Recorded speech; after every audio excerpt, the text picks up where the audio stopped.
everybody, welcome back to GMAT Club's weekly news. This week, the MBA Spotlight Fair is back, the GMAT scoring algorithm gets stress tested, and GMAT Ninja is back with Boldface and legalese questions. So let's dive right in. First up, and this one is big, if you're applying the cycle, the MBA Spotlight Fair is happening June 10th and 11th. This is a free virtual event where you can meet admissions directors from nearly every top 30 MBA program. You name Harvard, Wharton, Kellogg, MIT Sloan, INSEAD, Booth, Haas, ISB, Fuqua, and a lot more, all in 2 days. And it's not just school sessions. There are panels with admissions experts, current students, and alumni, plus a session on funding your MBA and one on overcoming profile disadvantages in applications. A few perks worth knowing about. Every attendee gets 1 week of free GMAT Club tests. Access is granted on June 12th, and you may also be eligible for application fee waivers from schools whose sessions that you have attended. And there are 2 grand prizes this year. Admissionado Silver Prep packages worth $3,640 each, one given away each day based on engagement. Over 8,000 people registered last year, and of course, a big thank you to our sponsors who make this event possible: MBA Admissions, Stratus Admissions, Gatehouse Admissions, Manhattan Prep, Target Test Prep, Avanti Prep,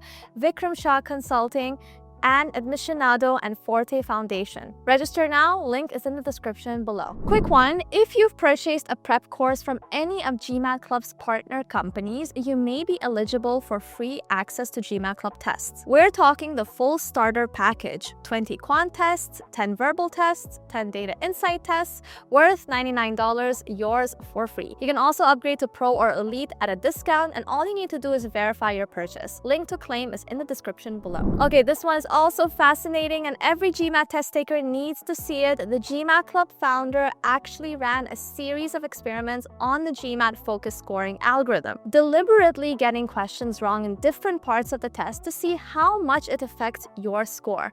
Now here's what he has found. Missing the first 6 quant questions on purpose still scored Q82, which is the 76th percentile. Missing the middle 6, also Q82. Missing the last 6, Q80.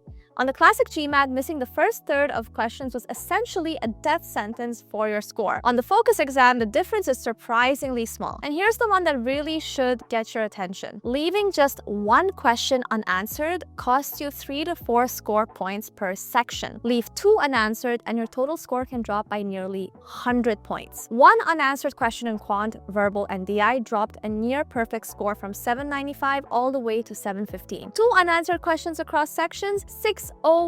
So never leave anything blank. Always guess if you're running out of time. Always click submit before the clock hits 0. Full breakdown with all the data is in the description below. Week 11 of the GMAT Club study plan is out, and this is where prep gets noticeably harder. Up until now, most practice stayed in the easy to medium range, but this week you deliberately start spending more time with medium hard and hard questions.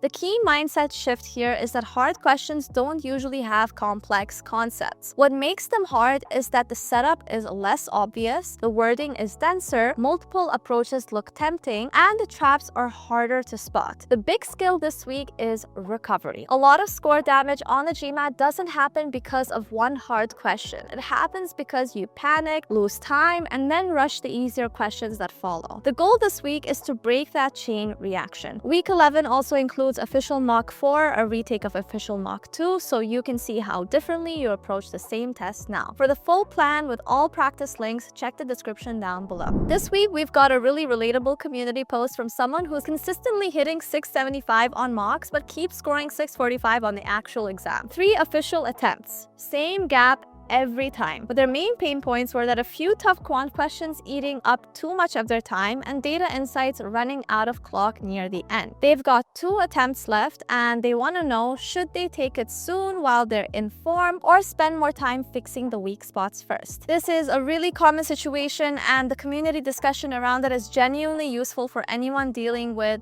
a mock to real gap. Full post and the replies are linked in the description below. This next one takes courage to post, and we respect it. A test taker who has been prepping on and off for 2 years just scored 545 on an official mock, the same score as their attempt last August. They've exhausted most official CR questions, ran out of time in verbal, and are now seriously considering switching to the GRE. They also took a cold GRE mock and scored 300, well below the 325 average at target schools. With applications due in August and real pressure on the line, they're asking for honest advice on what to do. If you've been in a similar situation, or if you have advice on how to break through a score plateau, head to the post and share your thoughts. Link is in the description below. GMAT Ninja just dropped episode 4 of their critical reasoning series, and this one covers the question type that makes most people's brains shut down. Boldface and legalese questions. You know the ones. Answer choices that read like, the first is a consideration on introduced to counter a position that the argument as a whole opposes. What does that even mean? Turns out, once you have a framework for it, these questions are actually very manageable. The session covers how to cut through the abstract language,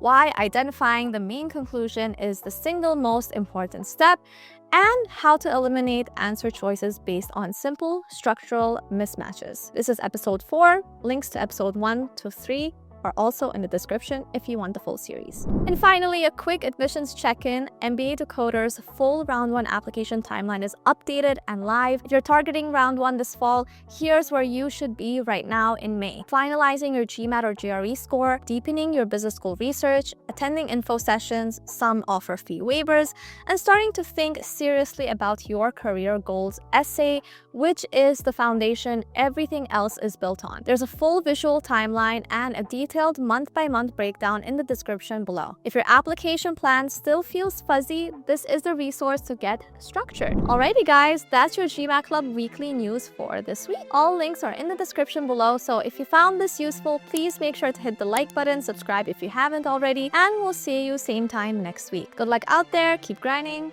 bye-bye!